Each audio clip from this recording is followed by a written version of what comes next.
En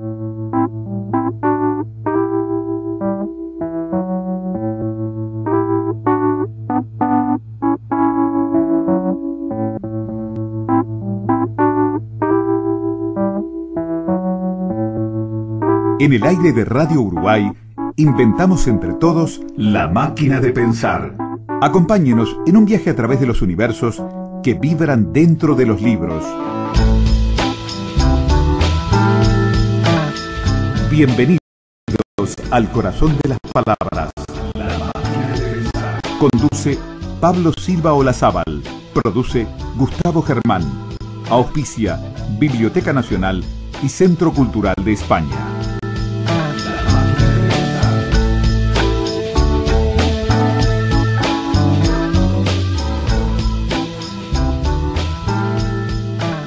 Amigos, bienvenidos a Radio Uruguay, bienvenidos a La Máquina de Pensar. ¿Cómo están? ¿Cómo lo han pasado? Espero que bien, nosotros también estamos pasándolo bien. Se trata, amigos, de escuchar en esta semana dedicada a la poesía en La Máquina de Pensar, escuchar en esta ocasión una presentación muy especial, muy peculiar. Se trató de un libro que no había sido reeditado nunca, un libro que había sido... La primera vez había sido editado en 1930, después nunca fue reeditado.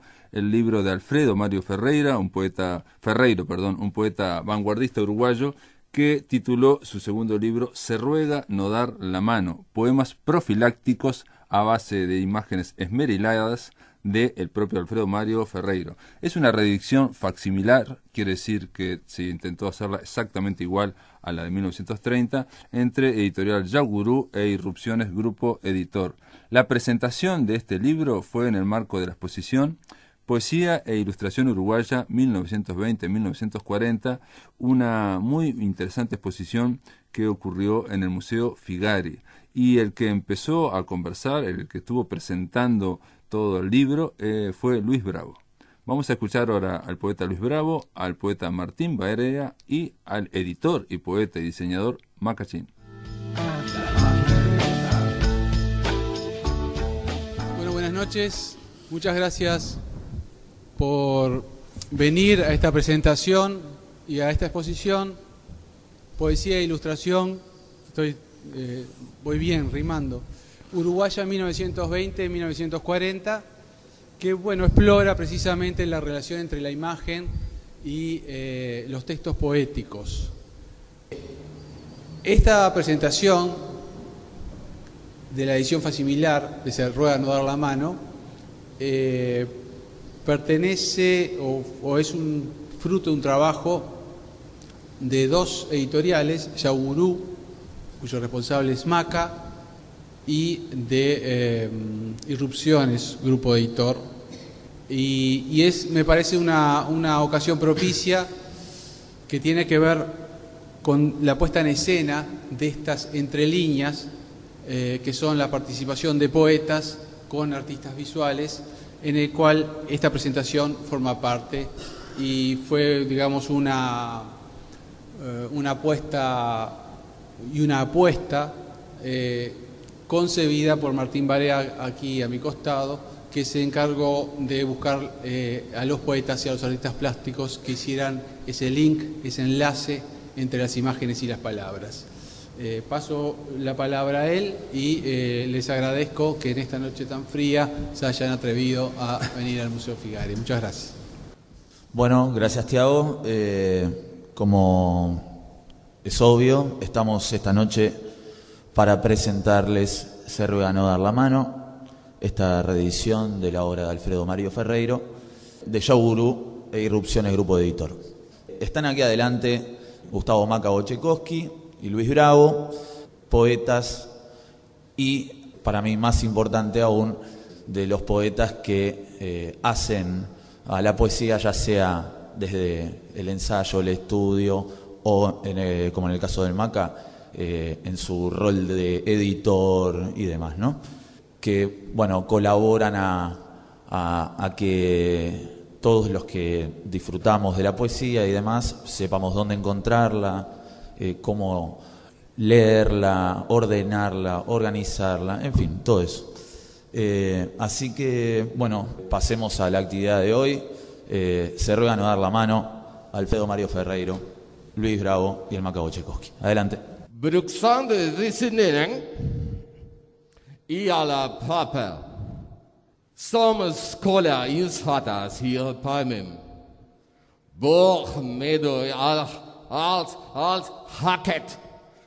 Det drar från och diga hållet utstansas. La figura de Alfredo Mario Ferreiro no solo es nítida para cualquier panorama de vanguardia que se precie, sino que para el caso uruguayo es una personalidad contundente en la renovación del lenguaje artístico y su concomitante agitación cultural. En un periodo que va entre 1921 y el principio de la Guerra Civil Española, la emergencia del vanguardismo uruguayo no fue tardía, ni estuvo a la saga, como mal se ha dicho. Ferreiro tampoco es pacato, ni tímido, ni blando, ni autovigilado.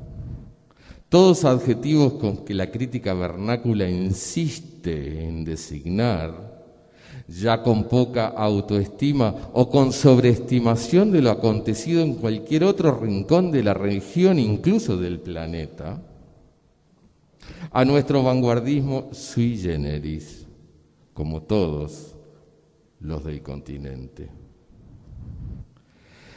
Todo lo contrario.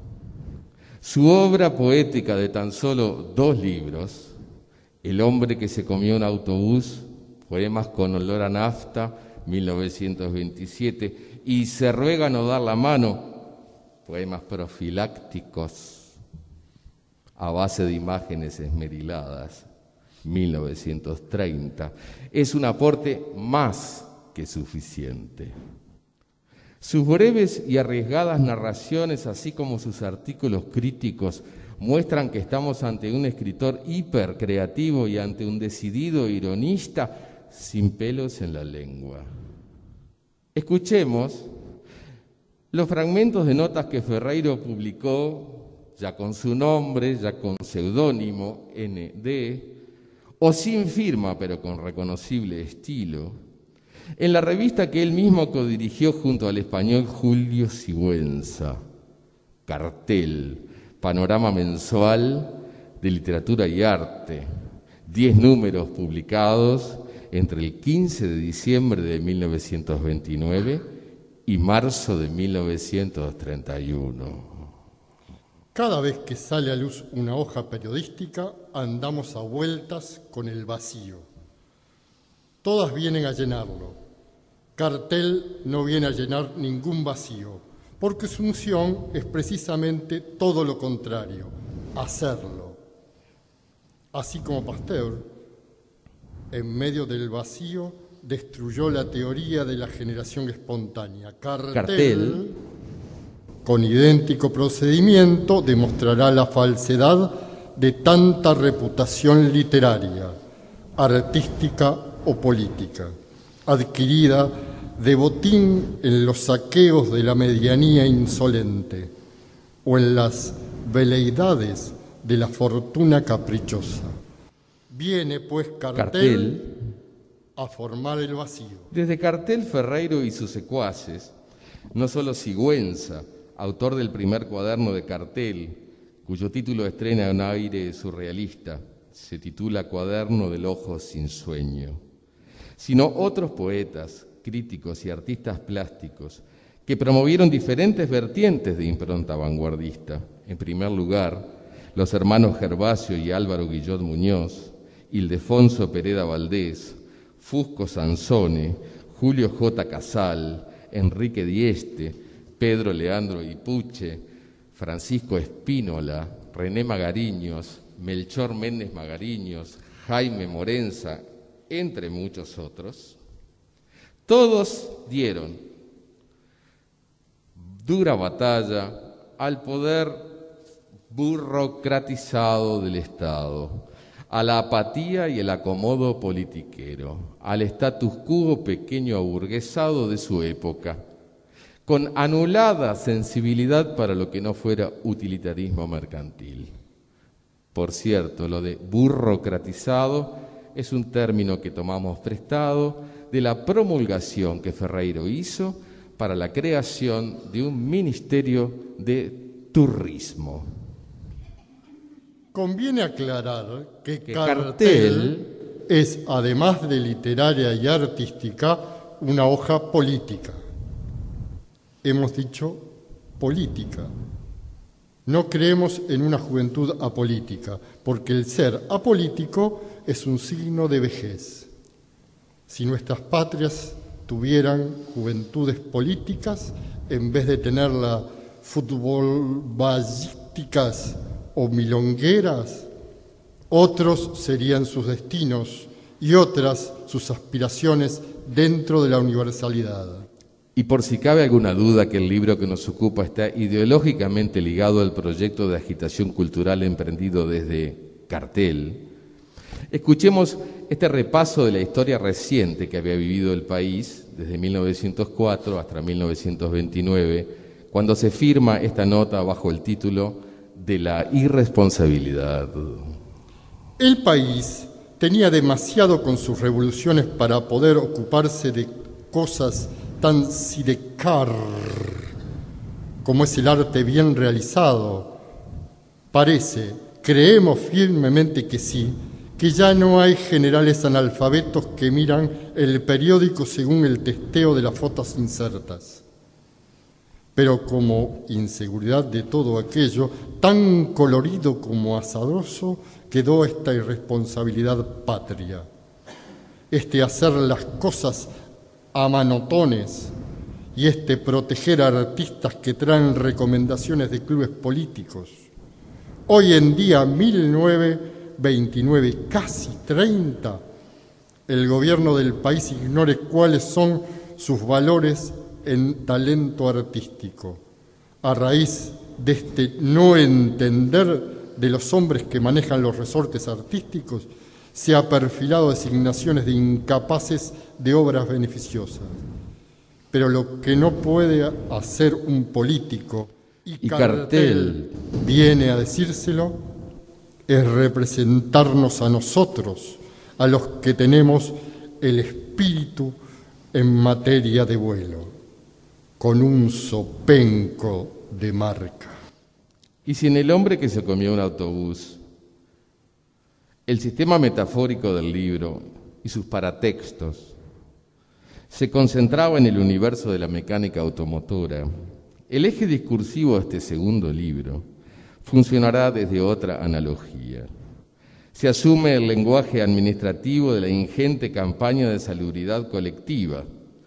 Desde 1903 se habían fundado ligas, institutos y hospitales para combatir sífilis, tuberculosis, difteria, lepra y dengue, como metáfora de un necesario saneamiento que en materia de ética cultural y artística había sido lanzado desde Cartel. Así, en el segundo prólogo, pero después de todo, el resuélvese dice: disponer que el título de este libro sirva para alguna de esas finalidades que llaman prácticas.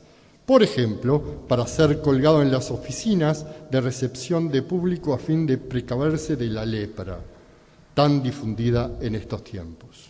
Se ruega no dar la mano. Poemas profilácticos. Se comprende mejor el alcance profiláctico de la consigna cuando se leen otras notas de Cartel. En una, fustiga los buenos modales y el amiguismo, mientras se adelanta a diagnosticar la endogamia social en la que se ampara el ejercicio obsecuente de la crítica de arte en los medios montevideanos. En el montoncito de gentes de artes de Montevideo, todos se conocen, hasta aquellos que han publicado un versito de Morondanga, consiguen llegar con su nombre a las verdaderas alturas. De manera que, siendo todos conocidos, es dificilísimo aventurar un juicio crítico adverso. Valores de primera agua, si protestan, los nombramos. Han elogiado libros estúpidos, han justificado estaturas estatuas mamarrachescas y han estimulado pintores que ni pintaban. Otras veces, un compañero de mesa de café pide benevolencia para un amigo, Nobel poeta, etc. Y así se ha trabado de tal manera la acción de la crítica que los objetivos han perdido todo poder de aceleración. Menos amistad, menos sonrisas, menos mano a mano y más verdad. Así empezará a funcionar el neolux, que debe absorber el polvo que hay sobre los colores de la alfombra del arte verdadero. Y si bien en los poemas del libro en principio no se advierte una propuesta de crítica social, sin embargo los dos prólogos del mismo están orientados a desafiar el sistema oficial de recepción cultural. Para operar en tal sentido, el poeta se sirvió de un juego de antítesis. De los poemas con olor a nafta, invasivos y detonantes, pasó al distanciamiento satírico de estos poemas profilácticos, manteniendo en ambos libros una poética radical, nada concesiva con el medio. Ferreiro lanzó sus dardos irónicos, tan divertidos como comprometidos, hacia una sociedad que considera enferma o embrutecida, corrupta en sus estructuras de poder, negada para apreciar la cabal producción artística nacional en toda su extensión. La profilaxis es entonces, ante la epidemia de un tipo de corrupción, la designación de cargos a personas carentes de idoneidad en el campo cultural. El título, Los robos artísticos de la sección Punching Ball del periódico Cartel, adquiere en ese sentido bastante significación.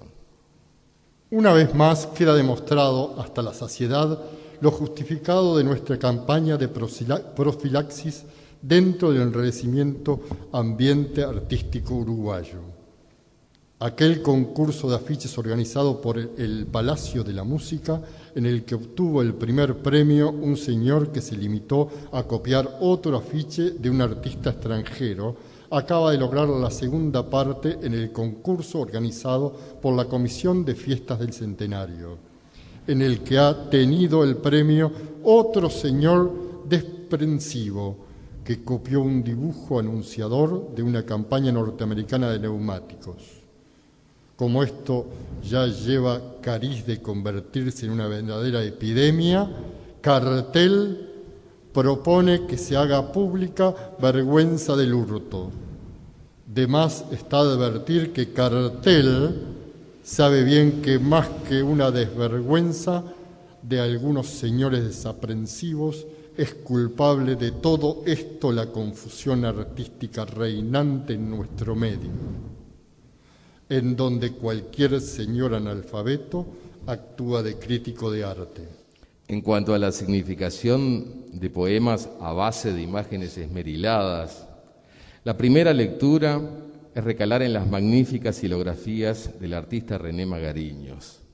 Señalo al pasar el hecho de que en un medio de notoria estructura patriarcal, Ferreiro trabaja con dos artistas mujeres, aquí René Magariños y en el primer libro Alba Padilla.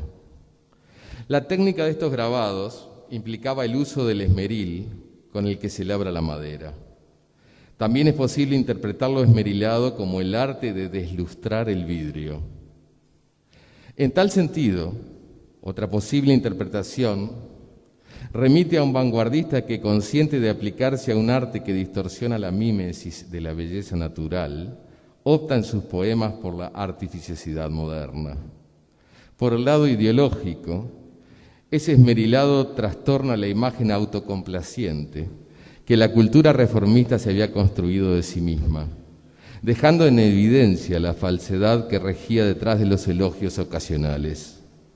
Una burocratización cultural cuyo verdadero rostro es el de un apático, mediocre interés por el arte y sus manifestaciones. Algo semejante había consignado Alberto Zunfelde en 1927 en el editorial del primer número de la revista La Pluma, tras evaluar lo acontecido con otras revistas de aquellos años 20. La Pluma se propone como un órgano que refleje el movimiento intelectual del mundo en todas aquellas fases que interesen positivamente el desarrollo de la cultura. Todas las realizaciones intentadas hasta hoy en ese sentido se han visto frustradas en un duro debatirse contra la apatía del medio. En el aire de Radio Uruguay, La Máquina de Pensar.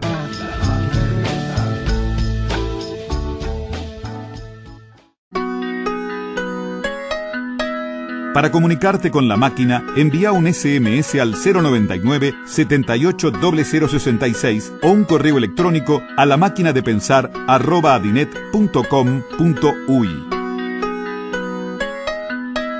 Si querés volver a escuchar charlas, entrevistas o columnas, ingresa a piensamáquina.blogspot.com y bienvenido al corazón de las palabras.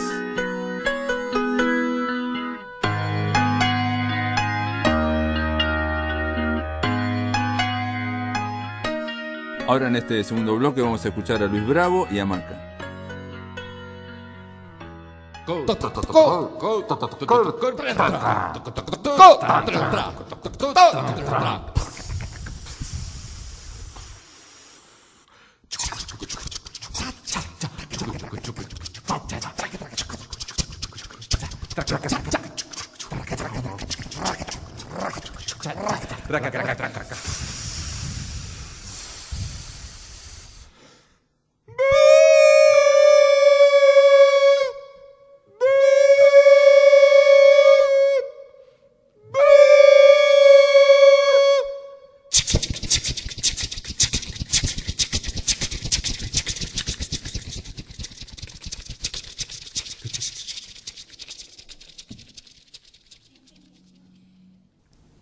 Trenes en la noche, trenes desatados contra la noche, furiosos en la oscuridad, como si quisieran treparse por los hilos telegráficos, corridas locas por sobre los terraplenes infinitos, por sobre puentes fantásticos, dentro de túneles fétidos, trenes que se han escapado, raptado los viajeros y se van como locos a entregárselos a quién sabe qué gigantesco monstruo.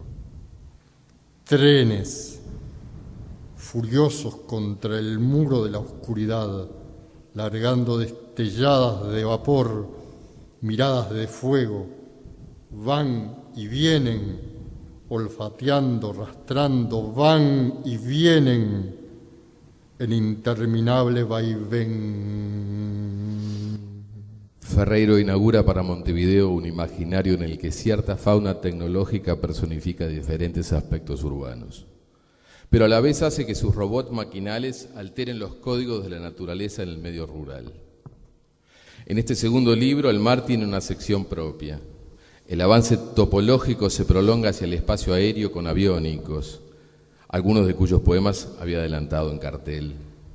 Los medios de transporte, barcos, trenes, aviones más que automóviles, las marcas y los anuncios publicitarios, la conciencia de la masificación.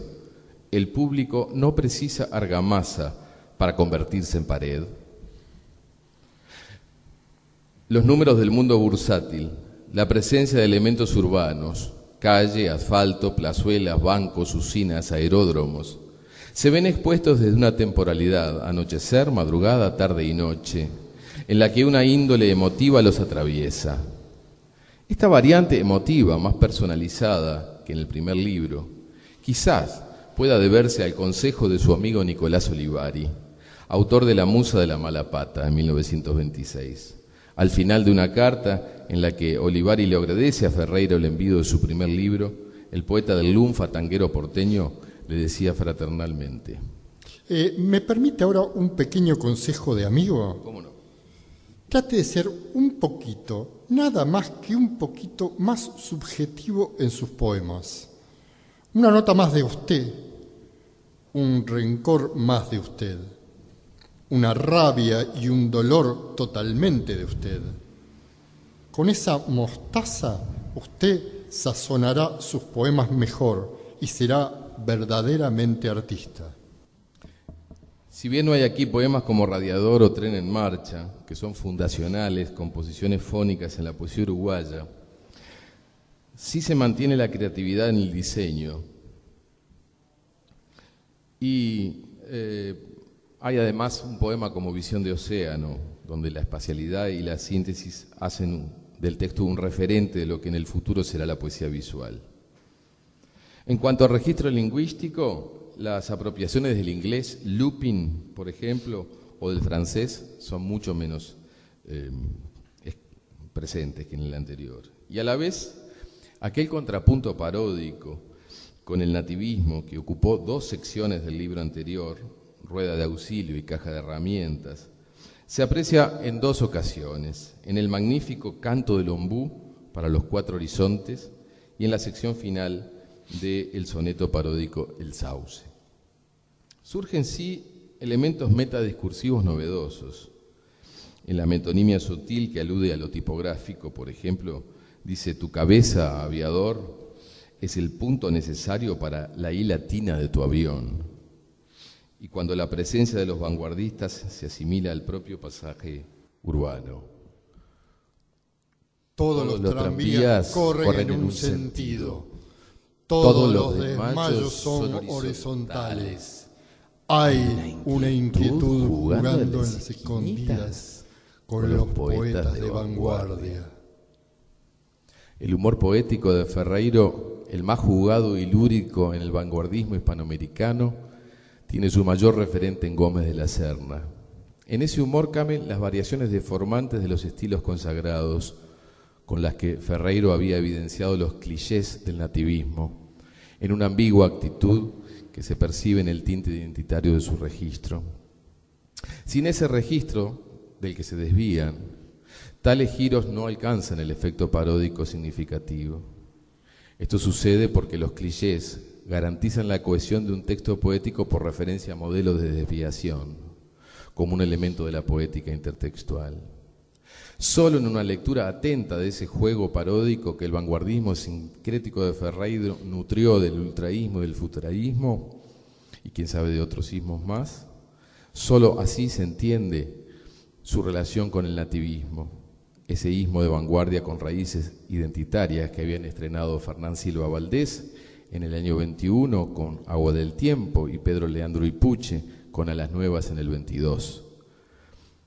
Es decir, no tuvimos una sola vanguardia. Por falta de una, tuvimos 2 mezcladas y enfrentadas de manera dialéctica en la década del 20 en la poesía uruguaya. Agreguemos algo más. En los libros de Ferreiro es indisociable el discurso verbal de la visualidad gráfica, sus texturas y la plasticidad objetual. Estos elementos de la mano del humor diluyen los planos de representación en una tradición de ruptura que podría ir desde Cervantes hasta el dadaísmo. Dicho de otra manera, la puesta en página de esta parodia de estilos consagrados hace de sus libros verdaderos artefactos de vanguardia. De ahí los contrasentidos propuestos en los que hace a los datos administrativos del libro como producto mercantil. Por ejemplo, en lugar del copyright tenemos: Nota bene. Las dedicatorias manuscritas que luzcan en este ejemplar caducan a los 6 meses de emitida, reservándose el autor el derecho de renovarlas en su beneficio. A conciencia de lo provisorio de toda certeza estética, pero también de advertencia de posicionamientos interpersonales entre el autor y quienes eventualmente se avengan a integrar el establishment que la profilaxis de la vanguardia rechaza. Las formas gráficas, entre ellos la numeración de doble página, el uso de mayúsculas al final de los poemas, entre otros asuntos, desafía el plano de la creatividad técnica, haciendo costado al autor un par de motines. Así en las colofonerías celebra el triunfo renovador ante la tradición tipográfica. La imprenta uruguaya me imprimió este libro. Hubo 2 conatos de motín entre los tipógrafos ceñidos a la tradición. Sofocado la revuelta, pudimos dar cima a la obra. Para la historia digo que eso ocurrió el lunes 27 de octubre de 1930 a las 9:00 PM. El logro artístico de Ferreiro excede, como se ha dicho con pereza crítica y hasta el cansancio, el mero juego humorístico. En estos artefactos que son sus libros, el lector es motivado a decodificar cada una de las piezas y encuentra mayor diversión si conoce las claves paródicas de su código crítico. La entrada a lo poético, que todo paratexto propicia, es parte de la obra, y en sus libros marca de antemano la tonalidad de los mismos. Esta performativización implica una concreción simultaneísta, en la que una multiperceptividad se dispara en dos sentidos. Es centrífuga al interior de la obra y es centrípeta hacia los receptores de la misma. El producir un tránsito continuo, vertiginoso y variado dentro del volumen, según dice en Aviso a los pasajeros del primer libro, equivale a producir el tránsito de la polifonía de lenguajes vanguardistas en el sistema literario nacional, desde siempre refractario a la modernización estética. El anuncio del prólogo, titulado Ante todo, en el que Ferreiro se muestra determinado a que este sea su segundo y último libro para autocolocarse en un justo sitio dentro del amansamiento de la ciudad del arte, nunca fue una broma. Este libro, mi segundo y último libro, solo pretende demostrar una cosa, que puede haber dos sin tres. Además, con él me coloco en un justo sitio dentro del amansamiento de la ciudad del arte. En el oído ya era un hombre feliz. Había comprado a plazos un terrenito de Morondanga en casi las afueras de dicha ciudad. Mi solar no iba a destacarse para nada del marco de cercos y tierra que era el montón anónimo de solares rematados en la última subasta pública de tierras poéticas, la famosa subasta del 927. Pero de golpe, como la Revolución Argentina, surgió el proyecto de apertura de la Avenida de los Nuevos. Mi solar empezó a valorizarse inmensamente. Todo su límite nordeste se convirtió en inestable línea de frente a la nueva y promisoria vía de tránsito. Tuve, de acuerdo con la ley de emergencia, la obligación de suspender las excavaciones y levantar casa de más de un piso. Coloco hoy mi segundo piso. He cumplido con la servidumbre de altura obligatoria en la Avenida de los Nuevos y anuncio que mi solar, con todas las mejoras que contiene, está de remate.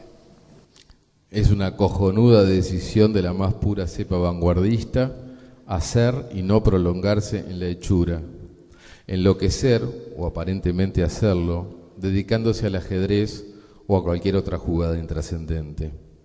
Estar de remate o hacer como si esto pareciera, para no ser molestado por quienes no han comprendido que no se precisa más cuando lo hecho está cumplido.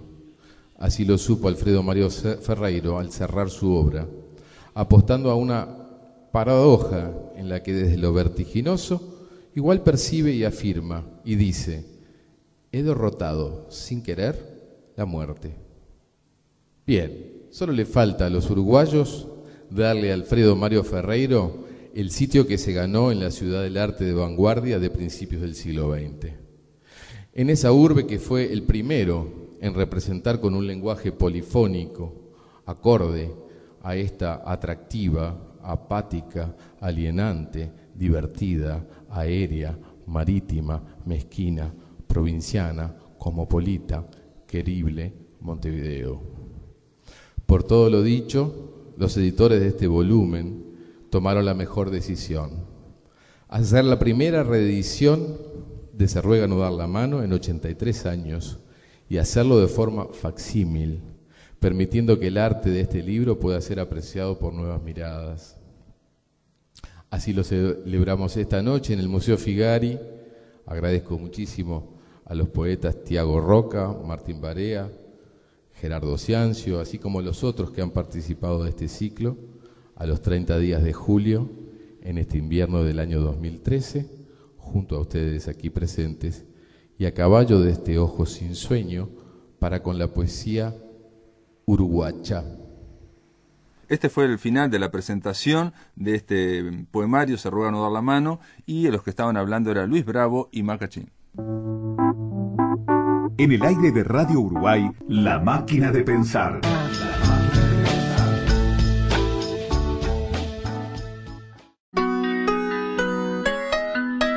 Para comunicarte con La Máquina, envía un SMS al 099 78 0066 o un correo electrónico a lamaquinadepensar@adinet.com.uy.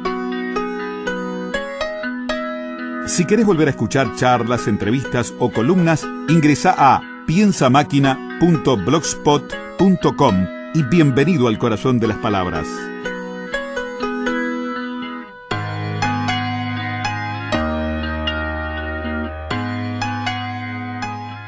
En el tercer bloque de La Máquina de Pensar, y de alguna forma en una propuesta que es afín a la vanguardia y al juego con la poesía, vamos a escuchar poemas del disco Areñal, N Topos Bilingües y Another Sounds. Se trata de un CD que grabara John Bennett, un poeta experimental de Estados Unidos, y Bravo, nuestro Luis Bravo, y que fuera editado por Ayui y Yawuru. Vamos a escuchar a John Bennett y Luis Bravo.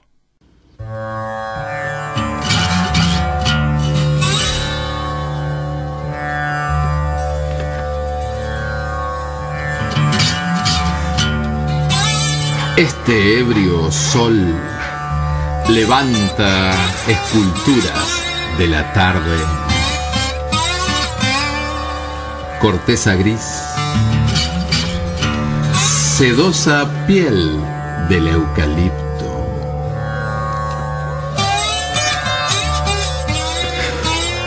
This drunk sun raises sculptures of the afternoon. Gray bark, silky eucalyptus skin. Este ebrio sol, herido de luz al cuerpo, enciende. Farol de luna que el verano aceita. This drunk sun, wounded by light, illuminates the body. Lantern of the moon that the summer oils. Ladridos lejanos de perros que dialogan tras la majada del color, tras la lluvia.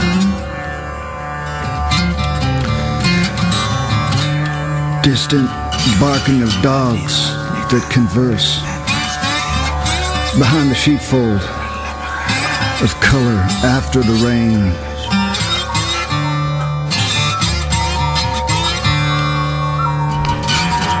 Espiral del humo, caracol de pensamiento. Lechada sombra húmeda al pie dulzón del sueño.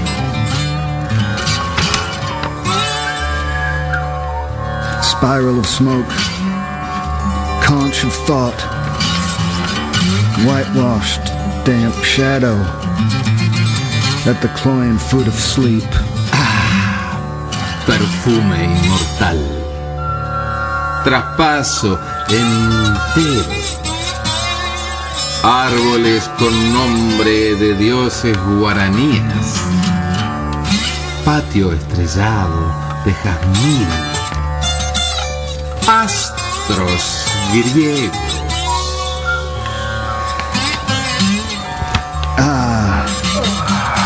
Immortal scent, absolute transfer, trees named after Guanari gods, a patio starry with jasmine, Greek stars. Ladridos lejanos de perros que dialogan tras la majada del color, tras la lluvia. Fresco humo, por dentro ligero, ardiente, dichoso, por siempre pasajero. Fresh smoke light inside, always fleeting. ¿Qué importa que esta belleza muera si he de ver la hermosura duradera?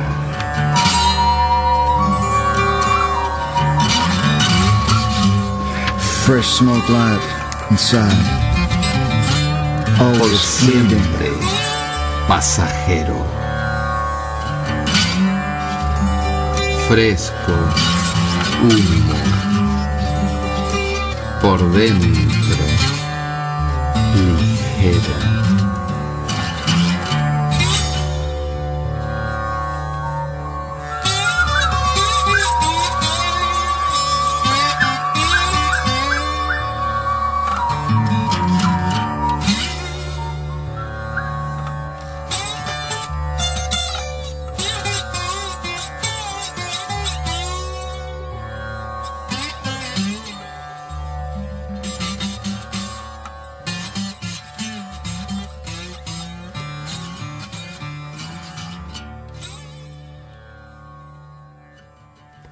Dos peras, No Man Ray, Naturaleza muerta. Study of Two Pairs, Wallace Stevens. Las peras nunca se revelan a gusto del observador, Jorge Guillén.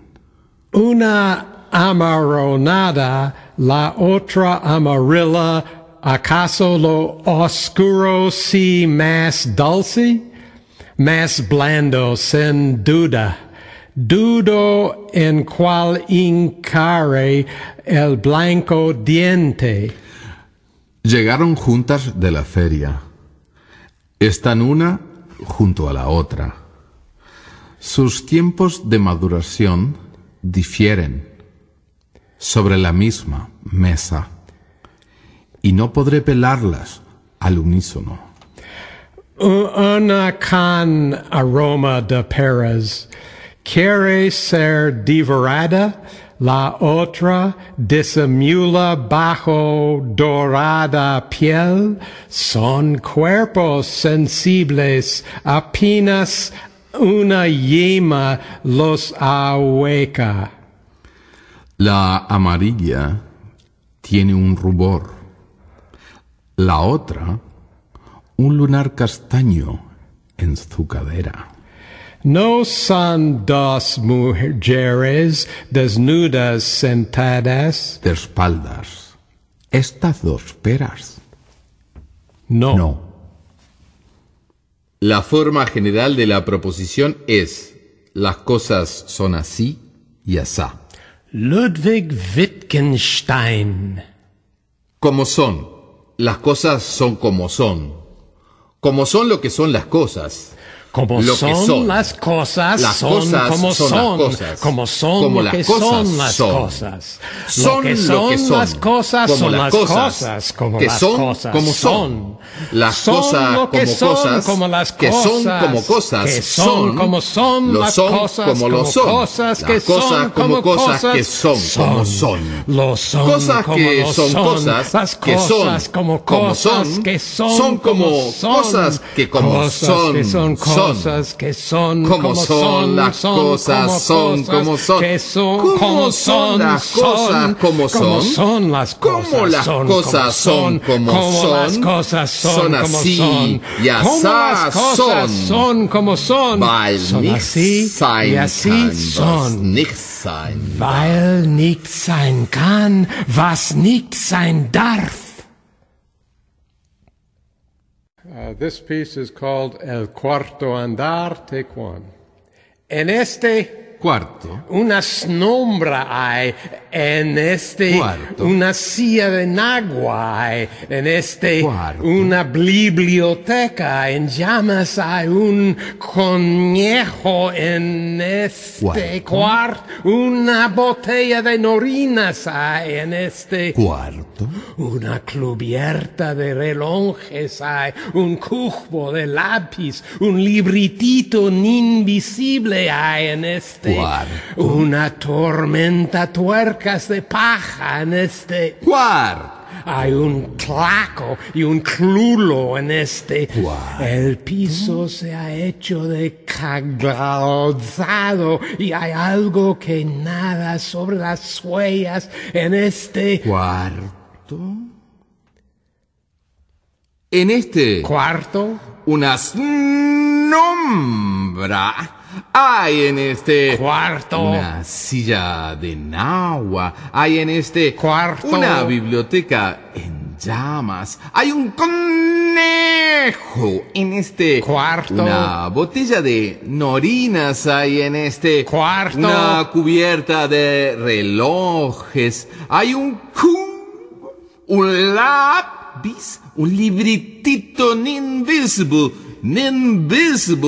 Hay en este Cuarto. una tormenta de tuercas, de paja. En este Cuarto. hay un placo y un clulo. En este Cuarto. el piso se ha hecho de calzado y hay algo de nada. Hay algo de nada sobre las huellas. Sobre las huellas en este Cuarto. harto. Harto. Harto.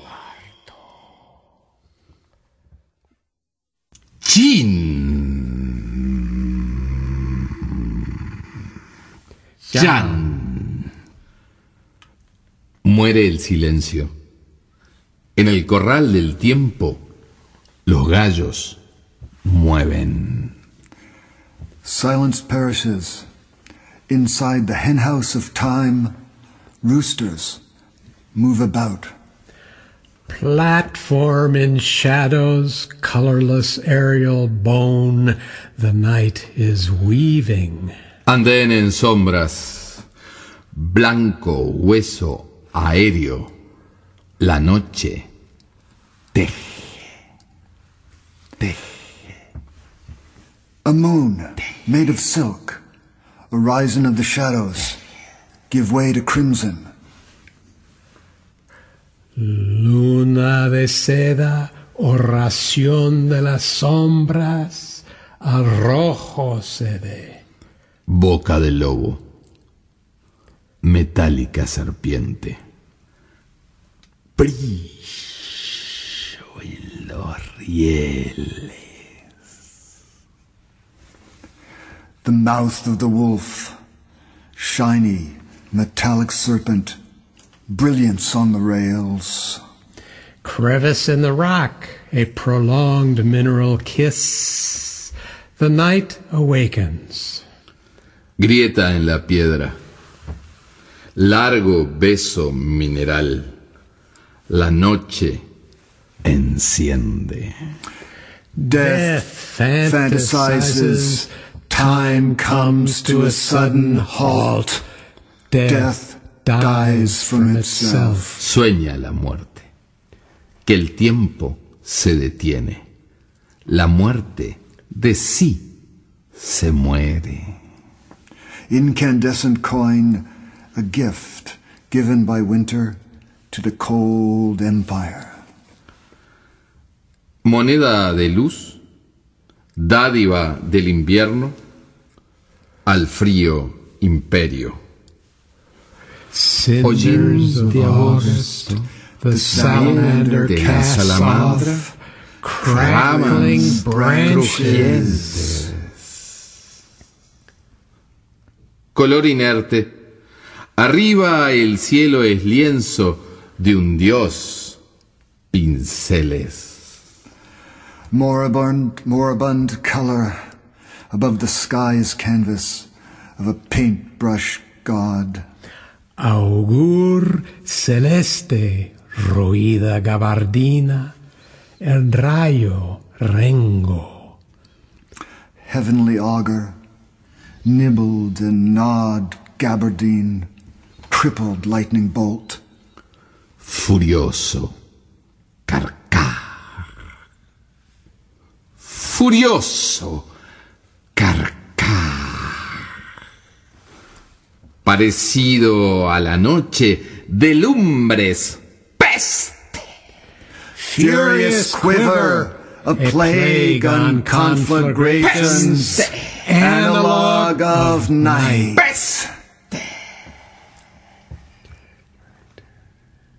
Mueve el silencio los párpados del tiempo, impío ajedrez. Shadows sweep away. Dream, the diurnal dispute wakes, begins again. Barre las sombras, el sueño despierta al diurno viento. The eyelids of time are fluttered by the silence. Irreverent chess. Chin. Yan. Yan.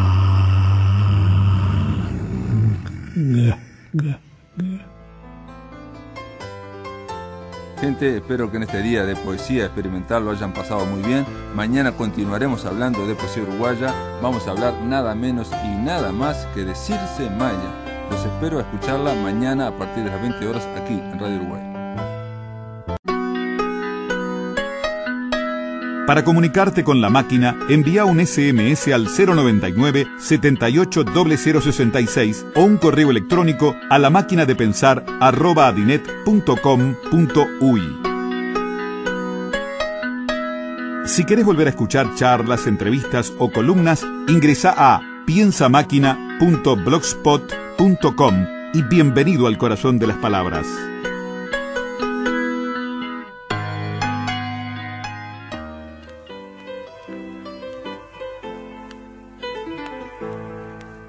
Detrás de tu mirada hay cielos que el cielo respira. Después de tu ventana el día levanta y camina. En el final de tu vestido resuelves toda la claridad. ¿A dónde vas llevándote contigo la mañana? ¿De dónde vienes cuando es noche sobre mi garganta? Y me visitas el silencio y me asesina la soledad. Yo sé que anduvo un miedo bajo la luz de tu frente, y sin embargo sigues atormentando a la muerte. Entre los pliegues de tu sueño está despierta la realidad. Te debo mis canciones y esta especie de alegría. Me diste el nuevo asombro y un sentido en la sonrisa.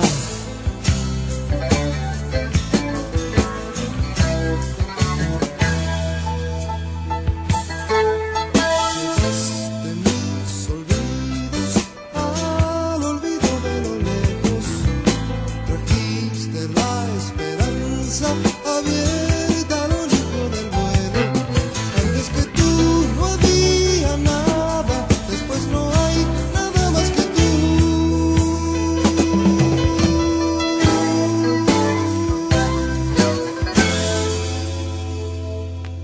Amigos, ahora los invito a escuchar a Circe Maya hablando de su libro La Pesadora de Perlas y leyendo algunos de sus poemas. Uno cuando tiene que agradecer ya a todos los que hablaron, ni sabe bien cómo hacerlo, porque desde tú que hablaste y de los que hablaron, y ahora, y tú, y Gastón, y ahora la lectura, que le acabo de decir que embelleció el poema, también leído, leyó imágenes. Es un cuadro que tengo en casa, es una foto que sacó un sobrino mío de mi hija, Nira, cuando tenía 13 años, y la sacó frente a tal vez de casualidad, quedó sentada Nira frente a un ventanal, y entonces apareció la imagen de ella en la ventana. Y entonces esa fotografía originó el poema ese que acaba de leer Tatiana, Imagen.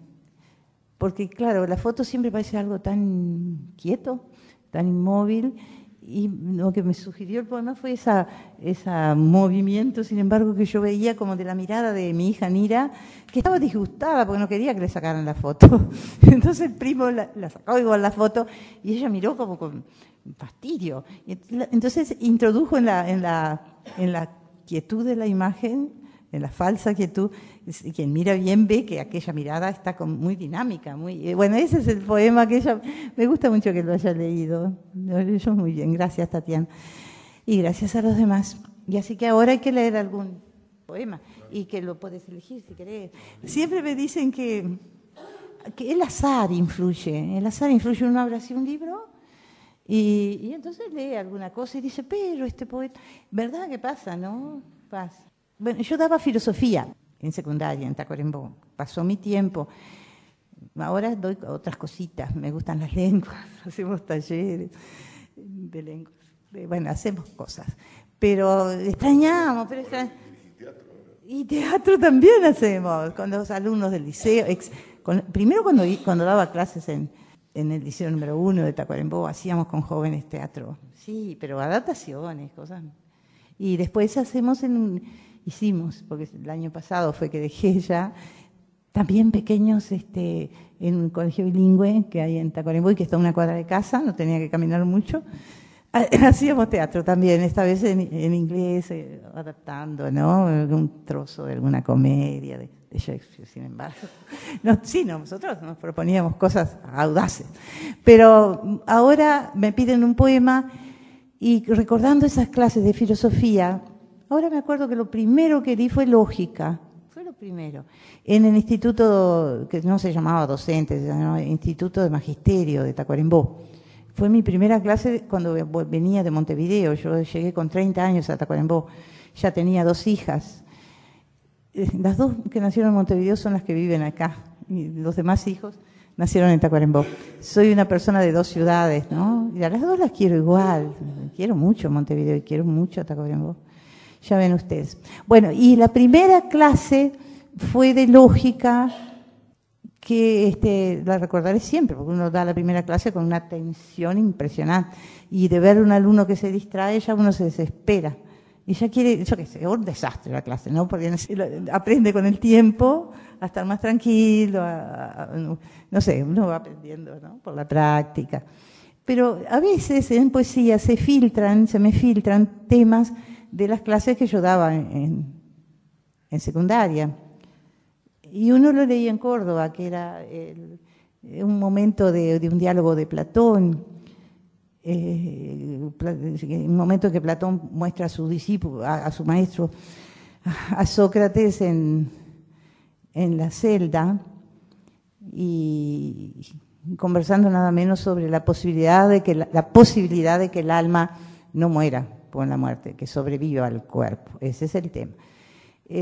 Yo ahora abrí y encontré un poema que es sobre lógica, pero quiero primero leer ese mismo. Leer no, lo sé, es muy cortito. El cortito es sobre este momento tan emotivo en que cuenta en el Fedón Platón, cómo sus discípulos, después que él puso unos argumentos sobre cómo el alma debía sobrevivir al cuerpo, porque era tan diferente del cuerpo, el cuerpo material, grosero, una cosa que se disuelve, que se puede echar a perder, el cuerpo, pero el alma, que es tan distinta, decía Sócrates, tan diferente, ¿cómo no va a sobrevivir? Y entonces oye que en la clase hay rumores, conversan los alumnos, y él dice, si están hablando de algo que tenga que ver, anímense, digan. No se animaban a hablarle, porque no estaban de acuerdo con Sócrates. Dos alumnos, el poema se refiere solo a uno, se llama Objeción de Simias. Uno de los alumnos al final se resuelve a decirle primero no se anima por el momento en que está Sócrates, que está por morir, y es mejor que se vaya convencido de que su alma va a sobrevivir. Pero el hecho es que el argumento no lo ha convencido. Dice, pero maestro, tú dices que el alma es tan diferente. También es muy diferente la música. La música es muy distinta de la lira.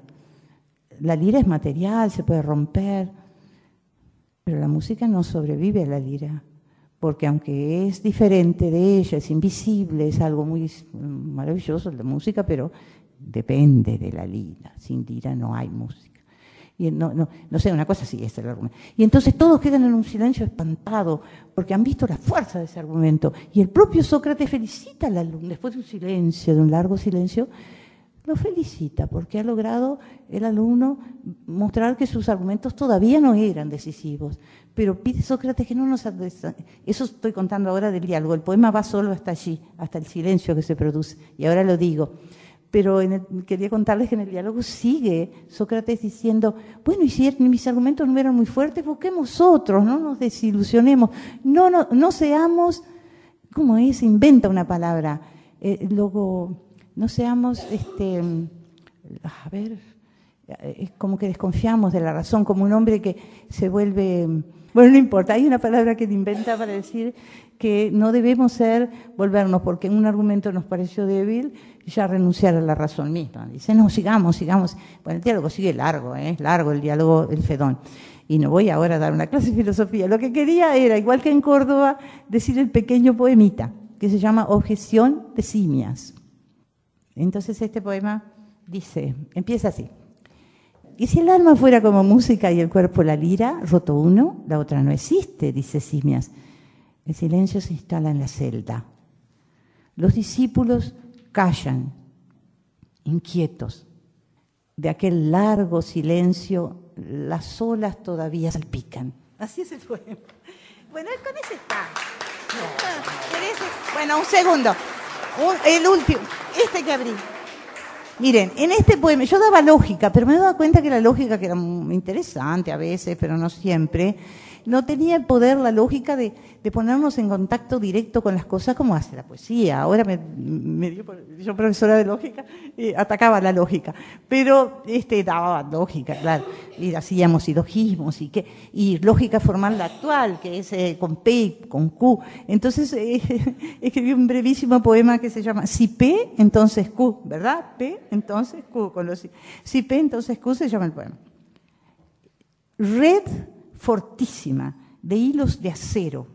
Afirmación y negación se enlazan, se siguen, se desprenden como gotas de plomo derretido, que se sueltan de las premisas como de altos hornos. Nadie corta estos hilos, nadie pellizca la piel de la lógica. Los finísimos dedos arrojan su red sobre las cosas. Sin embargo, la red vuelve vacía. Está. Con un par de poemas ahora. Entonces ahora vamos a escuchar. Él quiere que yo lea Paradojas. Este poema, Paradojas, mi esposo está, sí, en la época de la dictadura, sí, estaba preso. Y yo, él en realidad, cuando lo vinieron a buscar los militares, mi hija era recién nacida, la menor, Anita. Tenía 3 días. Y después quedamos esos 2 años con esta niñita que iba creciendo sin el padre, pero lo iba a ver al cuartel.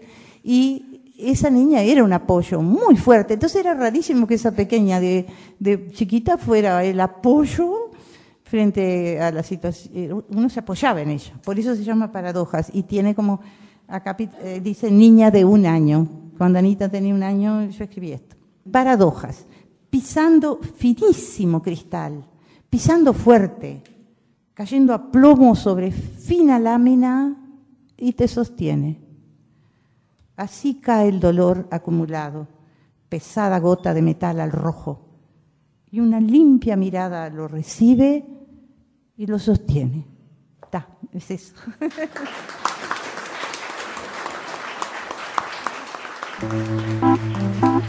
En el aire de Radio Uruguay, La Máquina de Pensar.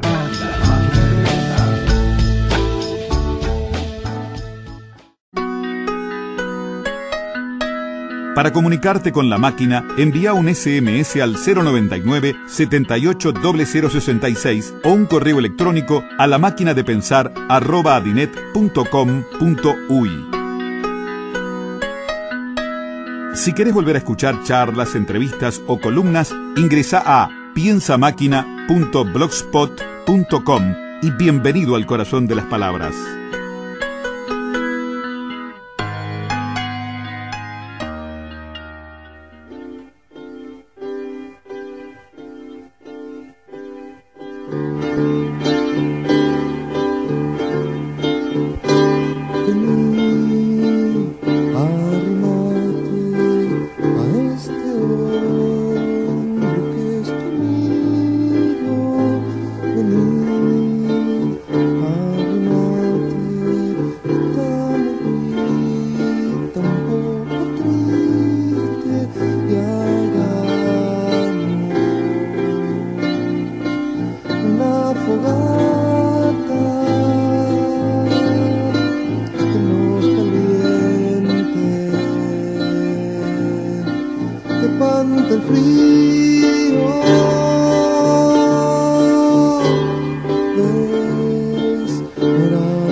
Tercer bloque vamos a escuchar a Felipe Poleri presentando Cada vez más cerca, el último libro de Elvio Gandolfo, y a Elvio también vamos a escucharlo hablando de su libro. Bueno, ahora continuamos con la presentación del libro de Elvio a cargo de Felipe Poleri. Bueno, muchas gracias por estar acá, por acompañarnos y por escucharme. Yo quería hablar en principio de Elvio, no solo como el gran cuentista que es, sino como ese hombre de la cultura uruguaya que tanto contribuye y que tanto contribuyó y contribuirá a mostrarnos cada vez más cosas interesantes que solo él, hombre de muchas ciudades, hombre que cruza fronteras. A él le gusta una frase de Ballard: yo soy un hombre acostumbrado a cruzar fronteras. Así empieza un libro de Ballard, que a Elvio le gusta mucho. Y él también es un hombre acostumbrado a cruzar fronteras, es un hombre de 3 ciudades, de Rosario, de Buenos Aires y de Montevideo. Yo creo que si habría que ubicarlo, habría que ponerlo en el Río de la Plata, porque mojado. Está siempre yendo de un lado al otro y trayendo y llevando cosas, tesoros, que él tiene la capacidad de descubrir y de compartir. Yo creo que sería mucho más pobre de lo que es la cultura uruguaya sin Elvio. Es uno de esos polos donde de diversas maneras, escribiendo, enseñando, o sea, ha sido maestro de periodistas, de muchos de nuestros mejores periodistas. O sea, ha tenido esa generosidad de enseñar, de mostrar. ¿Cuántos escritores habrían pasado desapercibidos si Elvio no se hubiera fijado en ellos, si los hubiera promovido, los hubiera alentado y hasta les busca trabajo muchas veces? Y me parece que todo eso es tan importante, menos importante que la obra de narrador, pero también me parece que hay que destacarlo porque si bien es argentino, como decimos en broma muchas veces, un mujic rosarino, un campesino rosarino. Por lo bestia. Eso es por lo bestia. Siempre ha estado repartiendo por todos lados lo que consigue en cada uno de esos lugares, bueno, lo lleva a los otros y siempre tiene esas ideas, esos intereses nuevos, porque él participó de todo, desde el cómic puede escribir sobre poesía, puede escribir sobre los géneros, ha escrito el libro de los géneros, la ciencia ficción, lo fantástico, o sea, y siempre desde un lugar muy original y particular, y me parece que esa contribución se tiene que destacar. Pero estrictamente él se considera, y me parece que es lo que es un cuentista clásico. O sea, los cuentos no son fragmentos, son cuentos con principio, el medio y el final, y terminan y cierran. Y yo pienso que todo eso, toda esa experiencia, digamos, todo ese estar viajando, ese de ser hombre de fronteras, que cruza fronteras literarias, culturales, de países, de ciudades, influye mucho en esa narrativa.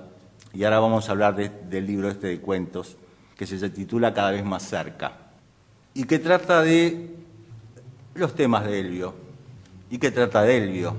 O sea, somos amigos desde hace mucho tiempo, no estoy acá por ser su amigo, por cierto, sino porque admiro mucho su obra. Yo lo veo tan nítido, no puedo a veces, leyendo sí, porque soy un lector entrenado y me desdoblo y leo las cosas subjetivamente, tengo la esperanza. Acá, Osvaldo Aguirre, a quien todos, poeta y narrador, a quien todos admiramos, habla de esa cosa que tiene Elvio de ser un gran observador. Dice, es un observador minucioso, implacable, perseverante. Y yo pienso que esa es una de las características de los cuentos de Elvio y una de las bases. Tiene esa mirada tan particular para sacarle a una situación, a un lugar, a un paisaje, esos divinos detalles que los hacen únicos. O sea, tiene esa capacidad, yo no sé si es una especie de don, si es algo que cultivó, pero tiene esa cosa de investigador, de mirar y mirar y mirar y descubrir esa cosa única de ese lugar o de esa persona o de esa situación. Eso me parece que es desde ahí que construye, y mucho más que desde la mirada. No es raro que el primer cuento se llame El cuerpo, porque es desde el cuerpo. O sea, si uno se fija, en los cuentos de Elvio siempre hay un personaje o el protagonista o quien sea, es alguien que tiene una enorme percepción, no solo de lo que ve, sino de cómo se siente, pero de cómo se siente hasta físicamente.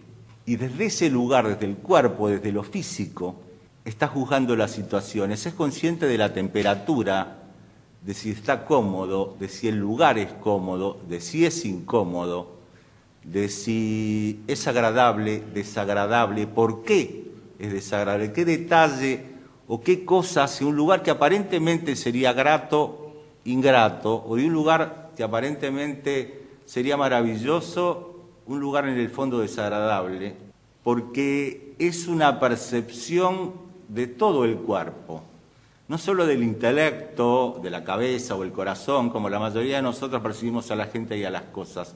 Es como que todo el cuerpo está funcionando. Y ahí es que hace esa especie de magia con las situaciones. Es como una especie de sexto sentido, que a mí me sorprende mucho. La percepción de la luz, por ejemplo, del sol, del día soleado, que es como volver a la infancia de alguna manera, porque puede recuperar desde la memoria del cuerpo esa luz. Los personajes a veces alcanzan un estado como de beatitud. O sea, no son cuentos trágicos, pueden serlo, pero también hay como esas epifanías, esos encuentros con una situación a veces aparentemente banal, pero que él sabe percibir como que es epifánica, un momento de revelación, por ejemplo, de la belleza de la vida, o de la belleza de ese instante, instantes mágicos aparentemente banales, el encuentro de dos personas, un matrimonio mayor bailando un tango, ese momento perfecto, que se va a evaporar, va a ser breve quizá, pero ese momento es mágico. Entonces, yo siento que capaz en pocos lugares, en poca literatura, me convencen de que se está viviendo un momento mágico. Elvio tiene esa capacidad para hacer de esos pequeños momentos situaciones maravillosas, mágicas, epifánicas, donde la felicidad será breve, pero ocurrió, es algo que ocurrió. También hay tragedia, también hay horror, o sea, es un escritor que abarca y que conoce de sobra todos los géneros y puede saltar de uno a otro con suma facilidad y versatilidad. Pero yo quería destacar esa inclinación hacia la felicidad que hay en la obra de Gandolfo, a disfrutar de esos momentos de paz, de armonía, que a veces la vida nos regala, a disfrutar porque los percibe, porque es capaz de percibirlos. Capaz nosotros no los percibiríamos así si no lo leyéramos. Como decía, es hombre de fronteras y es un hombre que está yendo y viniendo.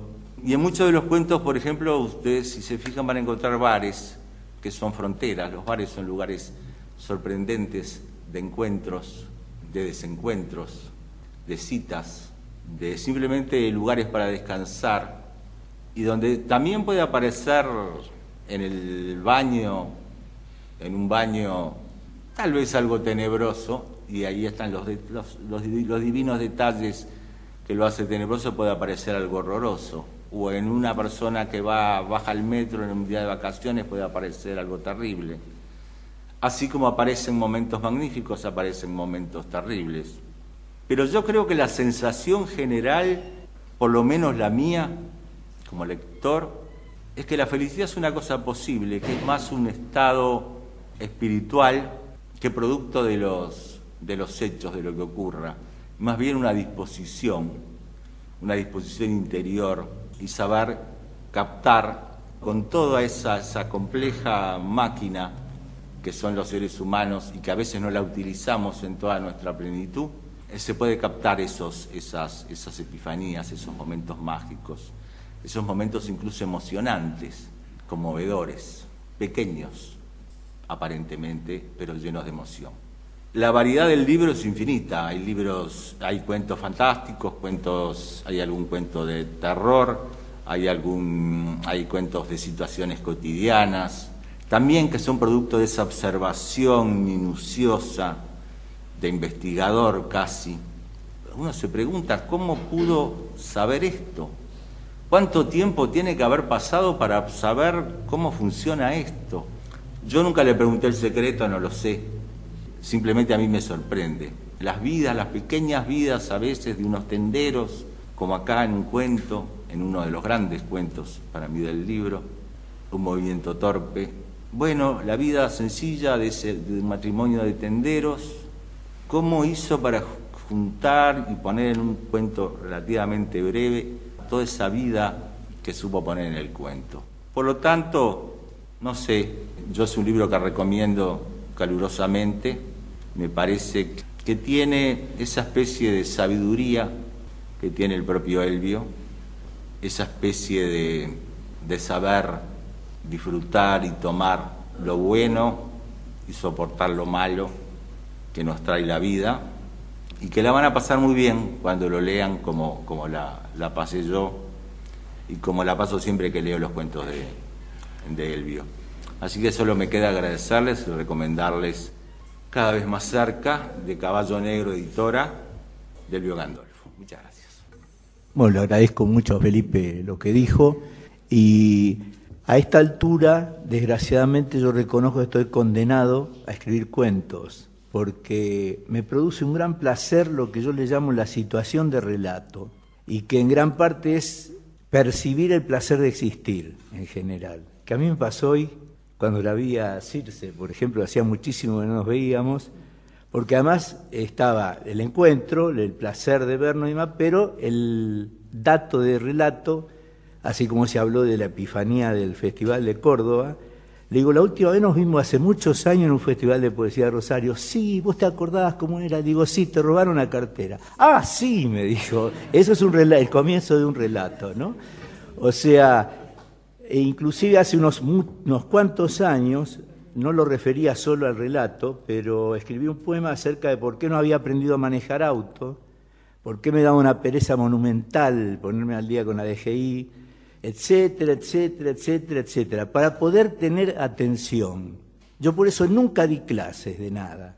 He sido maestro en todo caso por casualidad, pero el ponerme a la tarea de darle clases a alguien, le pego a la media hora, o sea, soy muy paciente, pero además tengo que estar observando, no es que me lo plantee como una tarea consciente, pero observo y me dan vuelta los grandes cuentistas que existen, que están en operación. Este año 2 alegrías muy grandes fueron el libro de Mella, Lava, que digo, un libro de cuentos, que es como una especie de milagro, ¿no? Y después el premio Nobel a la canadiense, que es un monstruo. Yo la leo poco porque me deja exhausto de los mundos que construye, son cuentos muy largos. Y además me tomé el trabajo, y es de hecho la primera vez que dan un premio Nobel a un cuentista. Se lo dieron a Hemingway, pero se lo dieron por El viejo y el mar. Se lo dieron a Kipling, pero se lo dieron por El libro de la selva. Es la primera vez. Destacaron mucho que era la mujer número no sé cuánto, o la primera canadiense, pero a mí me dejó muy placentero y agradecido que hubiera un cuentista entre los premios Nobel. Bueno, muchas gracias por haber venido. Lean el libro, que está bueno, de verdad. Sé lo que les digo, hay mucha observación. Y acá el amigo editor que nos conocemos, los festivales de poesía de Rosario son muy intensos. Alejo Carbonell, que nos vimos y me propuso para un plazo razonable, pues son editores lentos los editores de Córdoba, y había pensado en algo. Al final le di todo un libro a medio hacer que tenía, que es The Book of Writer, que fue el primero. Conocí a Mariana después, a los pibes, etcétera, y tengo un vínculo muy especial. La ciudad que faltó en lo de Felipe, por lo a menudo que la he visitado últimamente, hacía décadas que no iba, era Córdoba. Mis padres son cordobeses. Córdoba cambió además, no sé de qué manera. La cultura de Córdoba para mí en este momento es otra, clarísimamente, ¿no? Con respecto a otra Córdoba que yo conocí de niño y de adolescente. Y la ciudad es extraña, la provincia, tiene algo ahí para narrar toneladas, ¿no? O sea, es un gran desafío que le espera a los narradores cordobeses, si es que los hay. Si no voy yo y se los escribo. Muchas gracias. Espero que hayan disfrutado del día de hoy. Se termina La Máquina de Pensar, se termina esta semana dedicada a la poesía. El lunes continuamos aquí en Radio Uruguay hablando de literatura a partir de las 20 horas. Los espero que lo pasen muy, pero que muy bien.